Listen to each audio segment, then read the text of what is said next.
Continuidade à nossa série de estudos e sermões na carta de Paulo aos Efésios. Efésios capítulo 3, versos 1 a 13. As crianças até 7 anos, então, estarão indo para a salinha aí com a Ana Beatriz, viu? Acompanhem ela. Efésios capítulo 3, versos 1 a 13. A vocação dos gentios e o apostolado de Paulo. Por esta causa, eu, Paulo, sou prisioneiro de Cristo Jesus, por amor de vós, gentios.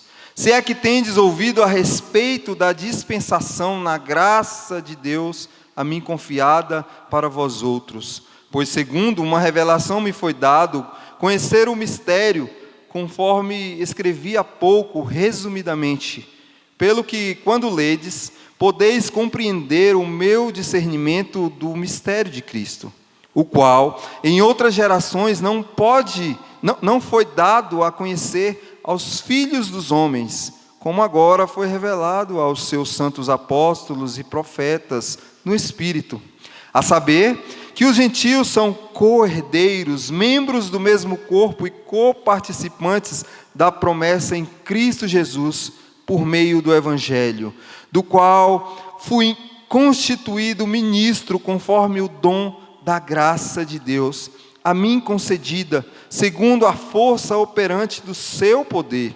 A mim, o menor de todos os santos, me foi dada esta graça de pregar aos gentios o evangelho das insondáveis riquezas de Cristo, e manifestar qual seja a dispensação do mistério, desde os séculos, oculto em Deus, que criou todas as coisas, para que pela igreja a multiforme sabedoria de Deus se torne conhecida, agora, dos principados e potestades nos lugares celestiais, segundo o eterno propósito que estabeleceu em Cristo Jesus, nosso Senhor, pelo qual temos ousadia e acesso com confiança, mediante a fé nele.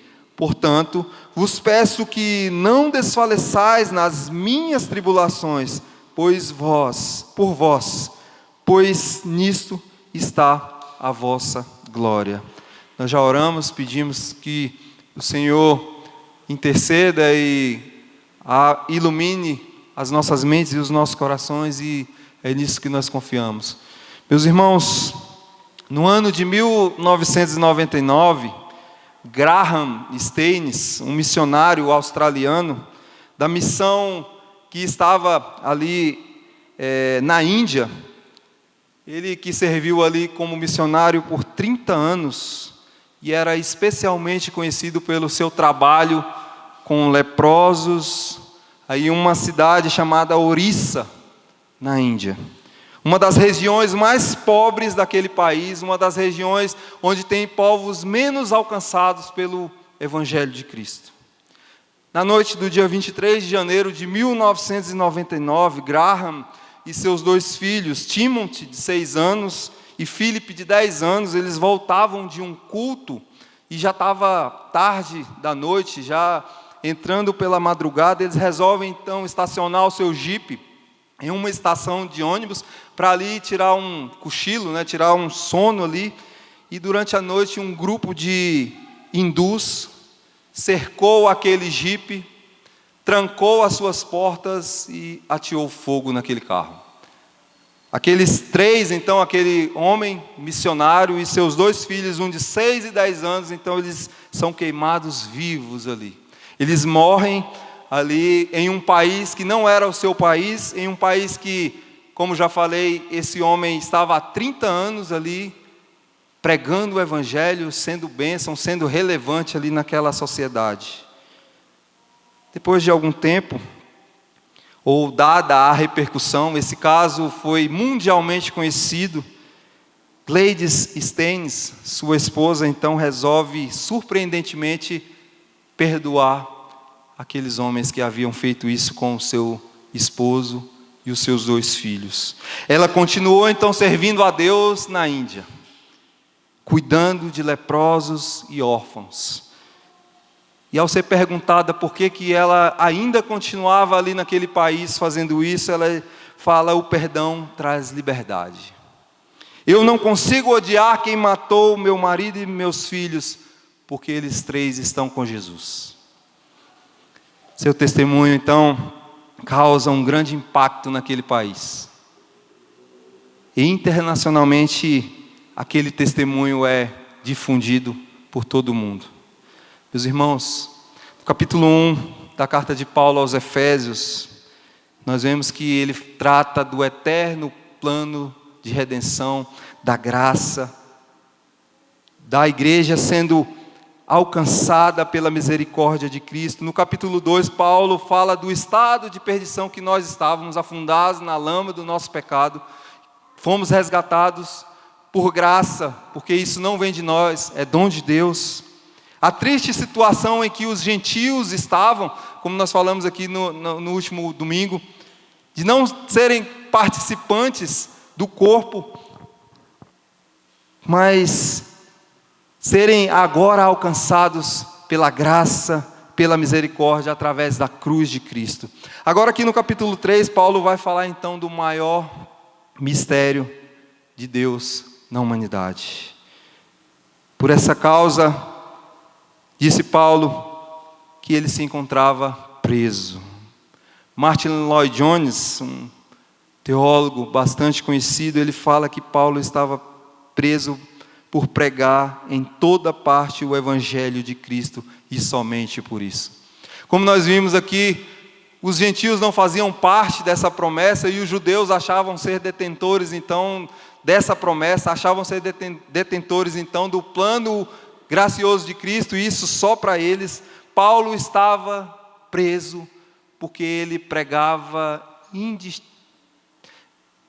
instantaneamente a todos aqueles a quem ele tinha oportunidade, e falava que o Evangelho também era para os gentios.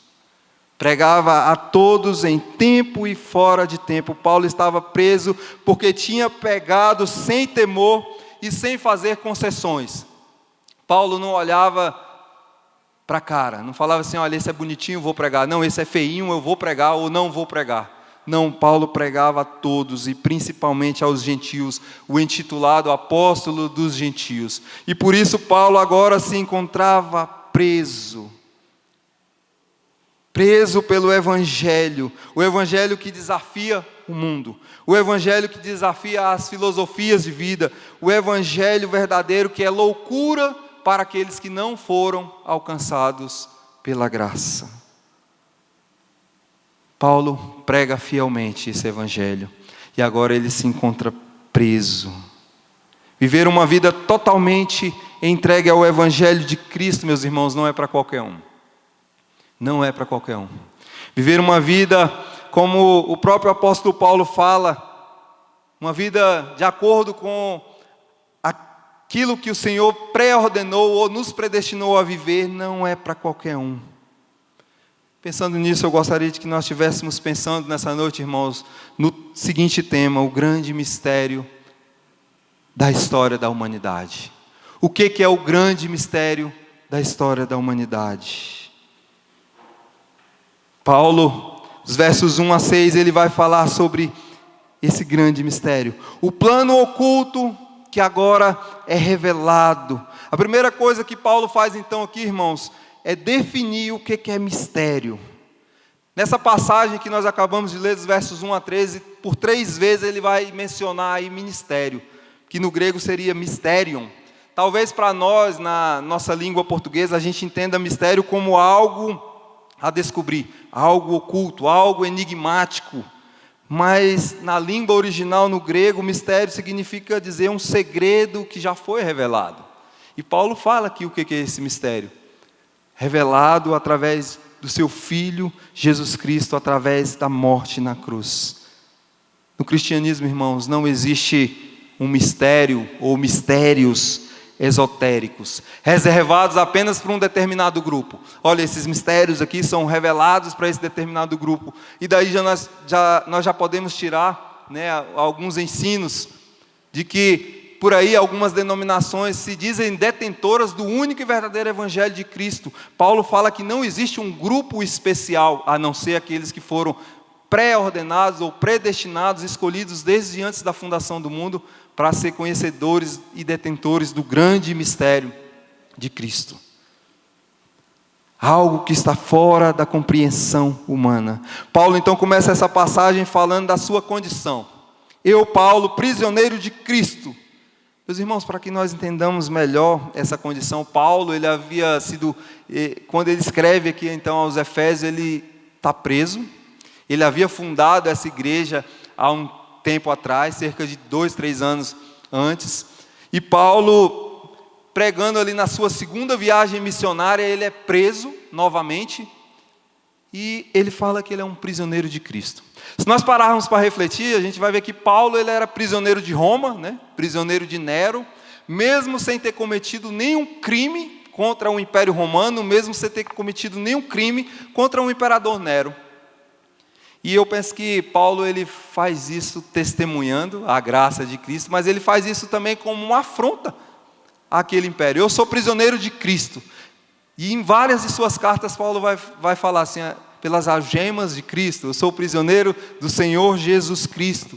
A gente vai ver então que Paulo, irmãos, ele é feito prisioneiro e ele faz questão de dizer que é prisioneiro por amor aos gentios. Ele sabe que por ele pregar aos gentios, os judeus ficaram extremamente enciumados, extremamente irritados. Então, olha, manda prender esse Paulo, vamos matar esse homem. E se nós lermos toda a história do apóstolo Paulo, irmãos, nós vamos ver que Paulo ele foi perseguido, ele foi torturado. Não sei quantas vezes ele levou chibatadas, sofreu naufrágios, foi jogado em cadeias. Paulo sofre, né, no popular aí, o pão que o diabo amassou. Paulo, então, ao escrever aos Efésios, fala, olha, eu sou o prisioneiro de Cristo, não sou o prisioneiro de Nero, não sou o prisioneiro de Roma. Paulo tinha plena consciência, meus irmãos, de que estava preso e de que ele entendia que ele era separado como boca de Deus naquele povo. Ele não havia sido lançado numa prisão por ter cometido nenhum delito, mas apenas por propagar o verdadeiro Evangelho de Cristo. Ele pregava dizendo que o Evangelho liberta dos pecados, que o Evangelho liberta da morte, que o Evangelho liberta da condenação eterna, do inferno. Então todos aqueles que ouviam essas palavras de vida, todos aqueles que ouviram essas palavras de vida e fossem alcançados pela graça da salvação, eram, como nós vimos aqui no final do capítulo 2, co-participantes. Agora adotados, filhos de Deus, tinham parte na herança do reino de Deus. Meus irmãos, além de tudo isso, diante dessas afirmações, ou dessa afirmação aqui de Paulo, ele estava reconhecendo que tudo o que ele estava passando era por causa e da permissão de Deus.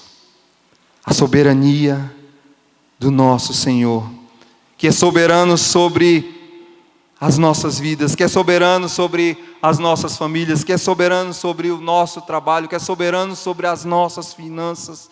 Independentemente de onde Paulo havia sido colocado, independentemente de onde nós estivermos sido colocados, ou de onde nós estejamos hoje, o Senhor é Senhor sobre nossas vidas, soberano, excelso, Criador. Deus é soberano em toda e qualquer situação das nossas vidas, meus queridos. Talvez você esteja passando hoje pelo vale da sombra da morte. Talvez você esteja passando hoje pelos piores intempéries que a vida possa lhe causar. Muitas vezes nós estamos assim, e muitas vezes nós murmuramos, não conseguimos enxergar Deus conosco naquele problema, não é verdade? Muitas e muitas vezes nós estamos como o povo lá do Egito.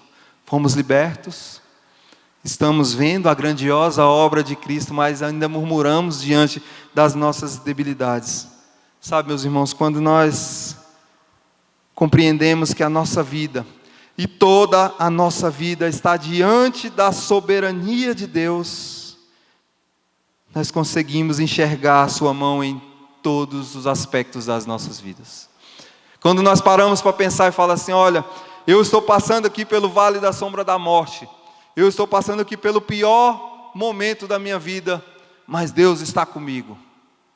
Você consegue enxergar essa soberania de Deus, você consegue enxergar esse prazer que só o Senhor pode dar. Só o Senhor pode dar. Eu me lembro que alguns anos atrás, quando eu trabalhava no Ministério da Fazenda, trabalhei lá por 15 anos, e de repente eles resolveram fazer uns cortes lá, na empresa. A gente resolveu fazer uns cortes, porque o orçamento está apertado, e a gente vai mandar embora 80 funcionários. E uma representante da empresa chegou e falou, gostaria de falar com o Marcos, e me levou num cantinho lá. Eu fui falar com ela, estava trabalhando, cheguei assim meio esbaforido para conversar com ela, e ela falou assim, olha Marcos, eu tenho aqui uma triste notícia para você. Está aqui com a sua carta de demissão. E eu olhei para aquela mulher e comecei a rir, né? Não sei se eu ri, né? Eu ri, e ela falou assim, você está rindo? Você está nervoso? Não, estou tranquilo. E ela falou assim para mim, nossa, como assim você está tranquila? Eu falei para ela, tive a oportunidade de falar para ela do amor de Cristo. Eu falei, não, eu tenho um Deus que sabe de todas as coisas e Ele sabe do meu amanhã. Não adianta eu me desesperar agora. E ela falou assim, eu estou vindo de algumas visitas, passei já em alguns prédios, passei já aqui em alguns andares desse mesmo prédio, teve gente que chorou, teve gente que me abraçou, me pedindo, pelo amor de Deus, para não mandar embora. Teve uma mulher que desmaiou. Então assim, e aí eu pude falar para aquela mulher, olha, Deus sabe de todas as coisas. Meus irmãos, quando nós acreditamos na soberania de Deus, em tudo aquilo que Ele pode fazer, em tudo aquilo que Ele já fez nas nossas vidas, nós não nos desesperamos diante das dificuldades, nós não nos vitimizamos, nós não nos fazemos de coitadinhos diante dos intempéries da vida.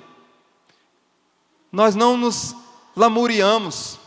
Quantas e quantas vezes, irmãos, diante das dificuldades a que somos acometidos, a primeira coisa que a gente faz é se vitimizar. Por que eu, Senhor?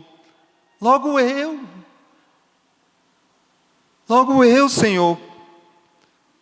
Por que não o fulano de tal, né? Meus irmãos, nós precisamos enxergar em todas as oportunidades que nos são dadas, mesmo em meio às lutas e dores, enxergar Jesus Cristo nas nossas vidas. Como eu já falei, Paulo estava preso, e segundo o costume da época, os presos eles ficavam presos, acorrentados aos soldados. E a gente vê que Paulo, mesmo diante dessa tremenda dificuldade, como diz lá em Filipenses capítulo 1, versos 12 a 14, olha o que diz lá, quero que saibam, irmãos, que aquilo que me aconteceu tem antes servido para o progresso do Evangelho. Como resultado, tornou-se evidente a toda a guarda do palácio e a todos os demais que estou na prisão por causa de Cristo. E a maioria dos irmãos, motivados no Senhor pela minha prisão, estão anunciando a palavra com maior determinação e destemor. Irmãos, Paulo estava 24 horas acorrentado com os soldados da guarda pretoriana. E a gente vai ver que muitos e muitos desses soldados se converteram, estavam lá acorrentados com o apóstolo Paulo. Quem dera nós fôssemos um desses soldados. Está ali 6 horas ali acorrentado com o apóstolo Paulo. Não existe seminário melhor do que esse, hein? E aí, a gente vê que todo o império, todo o reino, e Paulo fala aqui em Filipenses, do progresso do Evangelho, os irmãos viam o testemunho de Paulo lá preso, e se motivavam a pregar o Evangelho. Olha, Paulo está preso por amor a Cristo, e eu também vou pregar o Evangelho. Paulo conseguia, irmãos, então enxergar em tudo o que estava acontecendo ali, a poderosa e soberana mão de Deus. Outra lição que nós podemos tirar aqui, irmãos, é que o Evangelho traz perseguição. João Calvino fala em um dos seus escritos que as cadeias de um prisioneiro de Cristo são mais nobres do que as coroas dos reis. Paulo compreendia: olha, eu sou um prisioneiro de Cristo, e isso me traz grande alegria. Meus queridos, a cruz traz a perseguição àqueles que propagam o evangelho da cruz. A cruz é afronta ao mundo, a cruz é afronta ao pecado. O evangelho da cruz vem para apontar o dedo na cara do mundo e condená-lo. É isso que o evangelho faz. O evangelho da cruz, ele vem dizer que quem pecou necessita de arrependimento. O evangelho da cruz, ele diz que eu tenho que negar a mim mesmo. Muito diferente do evangelho que tem sido pregado por aí. O evangelho, como nós brincamos aqui hoje, falamos, né? O evangelho pão de doce. O evangelho que afaga o ego. O evangelho, meus irmãos, ele vem para apontar o dedo na cara do mundo e falar que ele precisa se converter dos seus maus caminhos. O evangelho vem para apontar o dedo nas nossas caras e dizer que nós precisamos nos arrepender dos nossos maus caminhos. Então, meus irmãos, não se lamente se você sofre perseguição por professar sua fé em Cristo. Não se lamente se você sofre perseguição por dizer que você é de Jesus, que você segue a Cristo. Não se lamente pelas dificuldades que você tem enfrentado, os intempéries da sua vida, porque Deus, o soberano Senhor, está contigo. Em segundo lugar, o grande mistério nos é revelado através da sua igreja. Paulo continua falando do mistério do evangelho. E agora ele fala de uma forma como esse evangelho ele deve ser difundido, propagado através da noiva de Cristo, através do ajuntamento, tanto de judeus como gregos, todo o povo que constitui o povo de Deus. Qual o papel da igreja então, irmãos, nisso? Nessa propagação desse mistério, para que, lá no verso 10 diz, para que pela igreja a multiforme sabedoria de Deus se torne conhecida. Isso significa que a igreja é o meio visível pelo qual o mundo vai ver o evangelho. Nós falávamos aqui recentemente também, que nós somos as cartas vivas que o mundo lê. O mundo nos lê, o mundo te vê. A Bíblia que o mundo lê, somos nós, irmãos. Quem somos nós? Será que estamos de fato testemunhando o verdadeiro evangelho de Cristo? Paulo, o temível perseguidor do evangelho, o temível perseguidor da igreja de Cristo, agora reconhece ser um emissário do evangelho, alguém que havia sido enviado para propagar as boas novas do evangelho àqueles que ainda não conheciam Cristo. Paulo fala do privilégio de ser um dispenseiro, um prisioneiro de Cristo. Chama a si mesmo como o menor dos santos, o maior dos pecadores. Isso significa, irmãos, o nome de Paulo significa pequeno. Segundo historiadores, Paulo era realmente um homem de pequena estatura. E ele se sentia, não só pela sua estatura, mas pelo seu passado, o mais indigno dos pecadores. Ele não se achava digno de ser chamado apóstolo, ele não se achava digno de ser chamado pastor. Imagine um navio navegando em meio a uma noite escura, em alto mar, cercado por rochas escondidas ali, naquele alto mar, rochas e ondas ameaçadoras. A bússola desse navio agora parece falhar, o capitão luta para manter o rumo certo, mas lá longe, ele vê a luz, uma luz firme e constante.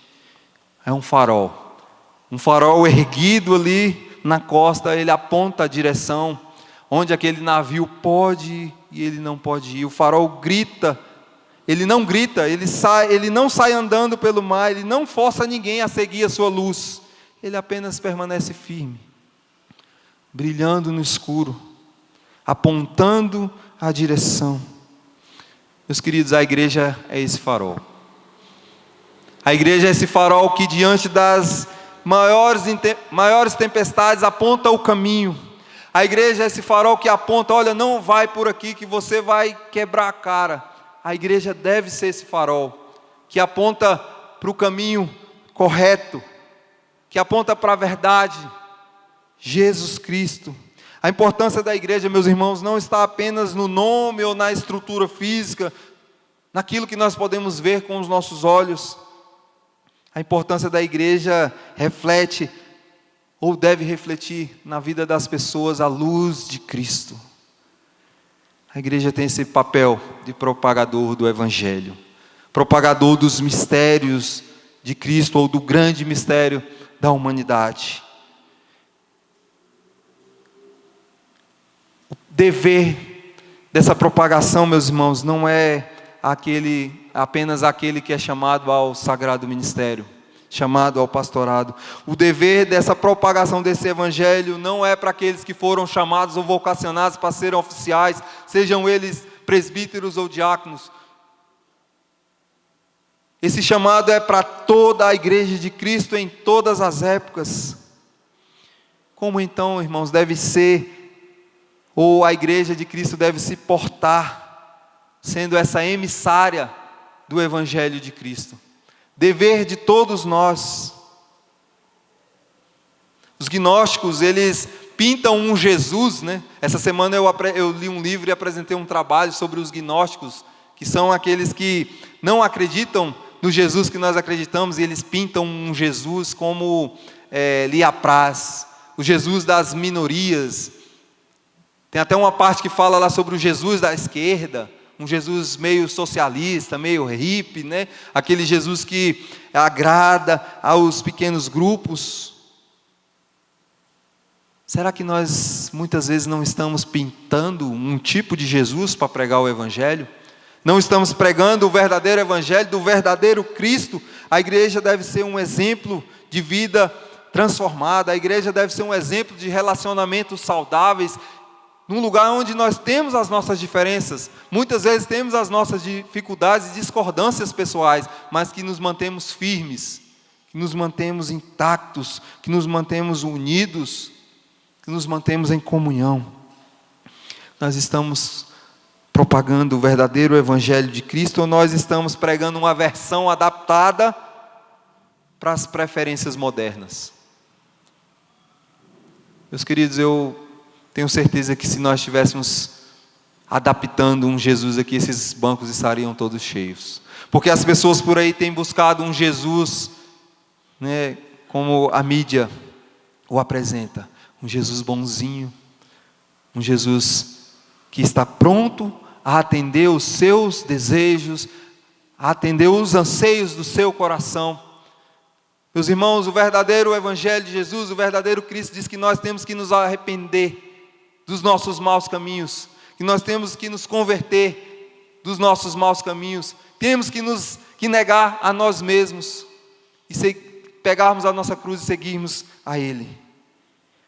A graça de Deus, ela é confiada à sua igreja. A multiforme sabedoria é revelada à igreja. Aqueles, a parte 3, ponto 3 aqui, aqueles a quem o mistério é revelado têm o prazer de sofrer pelo Evangelho de Cristo. Paulo, ele entendia que tudo aquilo que ele estava passando era por Cristo, e aquilo trazia prazer ao seu coração. O sofrimento por causa do Evangelho, meus irmãos, ele não é motivo de vergonha, mas um motivo de glória. Motivo de glória. Policarpo de Esmirna, um dos discípulos do apóstolo João, um homem piedoso, um verdadeiro servo de Deus, um homem respeitado e amado por sua fidelidade em Cristo. Quando as autoridades romanas iniciam a perseguição aos crentes, aos cristãos, muitos líderes se esconderam, fugiram para diversas partes do mundo, chegaram para Policarpo e falaram: olha, Policarpo, você tem que fugir, você tem que se esconder. E ele, por algum tempo, ele se retira, se esconde. Um homem de 86 anos, mas durante um período de oração, ele recebe uma convicção clara de que ele deveria permanecer firme e se entregar. Disse àqueles que estavam com ele: seja feita a vontade de Deus. Ele não apenas esperou para ser capturado, como ele orou com seus perseguidores. Quando aquela guarda chega para prender Policarpo, ele ora com aqueles homens, ele serve comida para aqueles homens, ele pede um tempo para eles: olha, me dá uma hora para mim falar com o meu Deus. E aqueles soldados, eles ficam extremamente constrangidos em levar aquele homem preso. Um homem de 86 anos. E Policarpo fala para aqueles homens: olha, vocês podem me levar preso. Há 86 anos eu sirvo a Cristo e Ele nunca me fez mal. Como agora, depois de 86 anos, eu posso blasfemar contra o meu rei, aquele que me salvou? Policarpo então foi levado, condenado à morte, amarraram aquele homem vivo, e aquele homem ainda vivo, orou em alta voz, louvando a Deus por tê-lo concedido, ou sido considerado digno. Não era digno de morrer por amor a Cristo, e ser contado entre os mártires da igreja. Conta-se então que aquele homem foi amarrado, eles atearam fogo ao seu corpo, e as chamas não pegavam. E ele orando, falando com Deus, louvando a Deus, e aquelas chamas não consumiam o seu corpo por completo, e então ele foi morto com uma lança. Os soldados tiveram que pegar uma lança e traspassá-lo. Meus irmãos, se nós entendermos que Deus é soberano nas nossas vidas, nós entendemos que todo e qualquer sofrimento que nós pudermos passar é para a honra e glória dele. O apóstolo Paulo, para concluir, ele nos lembra nesse texto que tudo que nós vivemos em nossas vidas, seja ela nas nossas vidas particulares, seja ela na nossa vida como igreja, tem um plano maior. Tudo aquilo que está acontecendo hoje, irmãos, nada foge ao controle soberano do nosso Deus e o propósito eterno de Deus em Jesus Cristo. Ele nos mostrou que o sofrimento por causa do Evangelho não é um acidente, mas uma estratégia divina para alcançar a muitos. Nós acabamos de ver que grande parte daquele império foi alcançado pelas cadeias de Paulo. A gente vê que Paulo, ele mesmo preso, ele produziu cartas, Efésios, Filipenses, Colossenses. A gente vê que esse homem continuou sendo bênção. Quem tem o Evangelho revelado ao seu coração, não teme a dor, não se envergonha da cruz de Cristo, muito pelo contrário, encontra sentido para a sua vida só nela, só na cruz. Paulo, então, ele encerra aqui a sua fala dizendo: não desfaleçais, meus irmãos, não desfaleçais nas minhas tribulações por vós. Hoje Deus nos chama, meus irmãos, para que nós não desfaleçamos diante das tribulações que nós temos enfrentado por causa do Evangelho. Porque a nossa dor, a dor que nós podemos estar sentindo hoje, ela não é vã. A nossa fé não é ilusão. O nosso Senhor não está ausente, Ele está presente. Eu não sei qual a tua situação hoje, junho de 2025, mas eu te digo que o Senhor se faz presente. Ele se faz presente na tua vida, te amparando, te confortando, mas também te exortando a se arrepender, te exortando a mudar as más práticas que você tem cometido. Ele exorta-nos, ou nos exorta como igreja, para que nós caminhemos e preguemos esse Evangelho, o Evangelho da luz, como o farol, apontando o caminho daquele que é a verdade e vida. A dor não é em vão. Que nós possamos, em nossas vidas, compreender, e cada vez mais compreender, o grande mistério da história da humanidade. Que Deus nos abençoe, que Ele continue tendo misericórdia de nós, continue derramando da sua soberana graça sobre nós. Vamos orar? Queria chamar a equipe de louvor que tivesse vindo aqui à frente. Nós hoje cantamos um cântico que diz: te louvarei, não importam as circunstâncias. Às vezes, diante das circunstâncias qualquer que sejam, a gente já esperneia, né? Murmura, briga com Deus. A gente viu que agora o apóstolo Paulo, ele havia sido preso, estava ali sofrendo por amor ao Evangelho. Meus queridos, que nós possamos refletir nisso e possamos adorar e glorificar esse Deus. Abaixe sua cabeça. Enquanto nós oramos, enquanto nós cantamos esse cântico a primeira vez, depois nós iremos orar, finalizando.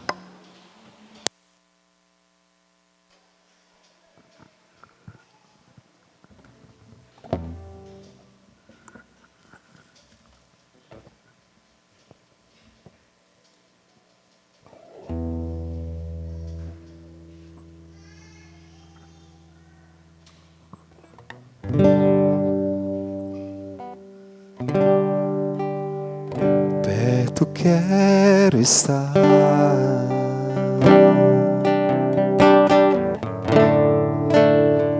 junto aos teus pés,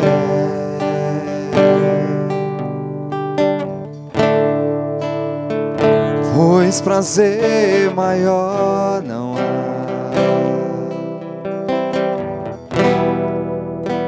que me render e te adorar.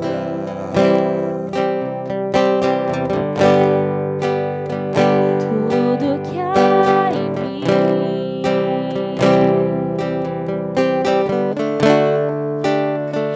quero te ofertar,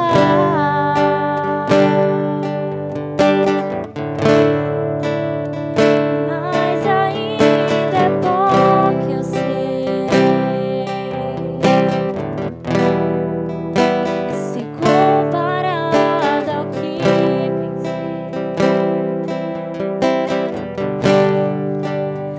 Não sou apenas servo, teu amigo me tornei. Vamos ficar de pé, irmãos? Te louvarei,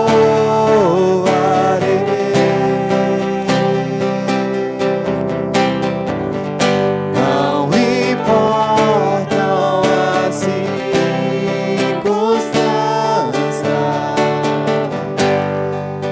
adorarei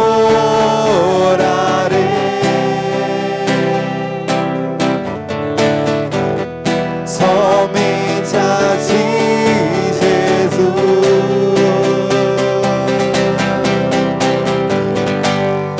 Te louvarei,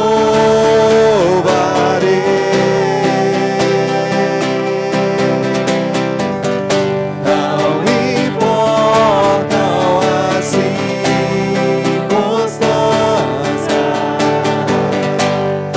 adorarei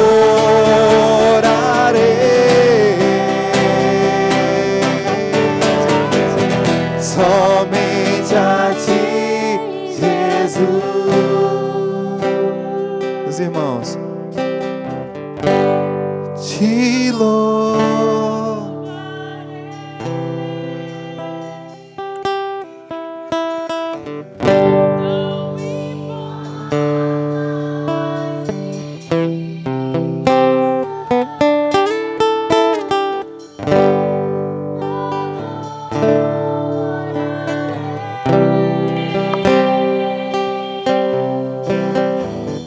somente a ti, Jesus.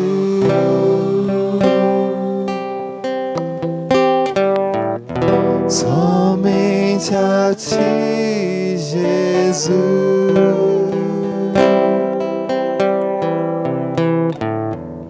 Somente a ti, Jesus.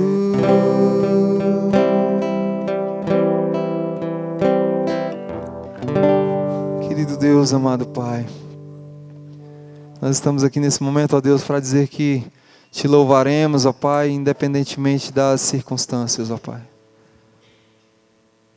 Nós te pedimos perdão, ó Deus, quando muitas vezes nós murmuramos, quando muitas vezes, ó Pai, nós não confiamos que o Senhor é o nosso Senhor, aquele que nos chamou das trevas para a maravilhosa luz. Nós rendemos graças a Ti, ó Deus, e te pedimos que verdadeiramente, ó Pai, nós possamos enxergar nas nossas lutas, nas nossas cadeias, assim como foi com o apóstolo Paulo, ó Deus, que há um propósito, ó Deus, maior nisso. Há um propósito maior, ó Deus, pelas dificuldades, ó Deus, que estamos passando, ó Deus, porventura nesses dias. Há um propósito maior. Mas nós confiamos, ó Deus, que em todos esses momentos de dificuldade, de aperto, ó Deus, seja ele qual for, o Senhor está conosco, Pai. O Senhor se faz presente. Que nós possamos, ó Deus, nos orgulhar em sofrer pelo Teu Evangelho, em sermos propagadores, ó Pai, das boas novas, em sermos, ó Deus, aqueles que de fato irão apontar o dedo na cara do mundo, ó Deus, e dizer que eles precisam mudar. Não, ó Deus, com soberba, com orgulho, ó Deus, até porque nós reconhecemos que somos pequenos, somos fracos, e assim como o apóstolo Paulo fala, miseráveis pecadores, menores, ó Deus, servos seus, mas nós reconhecemos o Deus que nós servimos. Reconhecemos o Evangelho que nos está posto, ó Deus, e reconhecemos a nossa missão como igreja, ó Deus, de sermos propagadores do Teu santo Evangelho. Ó Deus, então nos capacita, Pai. Nos capacita, ó Deus, naquilo que precisamos melhorar, ó Deus. Seja Ele o nosso testemunho, seja Ele, ó Deus, o nosso conhecimento na Tua palavra, seja, ó Deus, na intimidade que devemos ter contigo, na nossa vida de oração, na nossa vida devocional, enfim, ó Deus, naquilo que precisamos melhorar. Que nós possamos, de fato, chegar diante de Ti e dizer que Te louvaremos independentemente das circunstâncias. Mesmo, ó Deus, quando nós nos sentimos os mais indignos dos pecadores. Ó Senhor, tem misericórdia de nós, não são poucas as vezes, ó Pai, que nós nos sentimos assim, os mais indignos dos seres humanos, Pai. Mas que, reconhecendo isso, nós também possamos reconhecer e testemunhar a grandeza ou da grandeza do Deus a quem nós servimos. O Deus soberano, Criador de céus e terra. O Deus que nos amou a ponto de dar seu Filho, seu único Filho, sem pecado, sem mácula, para morrer em nosso favor. Deus soberano, continua abençoando o Teu povo. Dá-nos, ó Pai, uma semana na Tua presença. Ó Deus, motiva os corações aqui a Te buscarem, ó Deus, nessa semana. Lerem a Tua palavra, ó Deus, Te buscarem em oração. E nos seus afazeres, ó Deus, reconhecer que o Senhor está com eles em todos os momentos. Continua nos abençoando, Pai. Nós rendemos graças ao Teu nome e oramos desde já agradecidos no santo, bondoso nome do Teu Filho amado, Jesus Cristo. Amém. Amém. Os irmãos podem se assentar. Fale com Deus aí mais um tempinho. Eu e o diácono Lucas estaremos ali à porta cumprimentando os irmãos. Deus abençoe.